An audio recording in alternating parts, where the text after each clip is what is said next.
હવે વિસાવદર નગરપાલિકામાં ભાજપના જે કઈ કોર્પોરેટરો ચૂંટાયા છે એ તમામ લોકો નગરપાલિકાને લૂંટી રહ્યા છે, કોન્ટ્રાક્ટરો છે, કટકીબાજી કરે છે.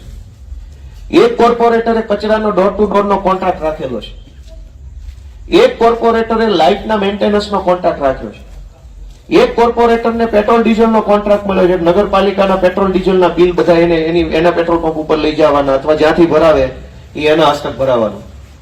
એક કોન્ટ્રાક્ટરને ગટરના કામનું કામ મળ્યું છે, એકને રોડનું મળ્યું છે, એકને જાહેરાત છાપવાનું કામ મળ્યું છે. નગરપાલિકા તરફથી છાપામાં જે કઈ જાહેરાતો આપવાની હોય એ એક ફલાણા ભાઈ નામનો કોર્પોરેટર છે એના હસ્તક જ આપવાની, એટલે એ એની કટકી વચ્ચે કાપી દે.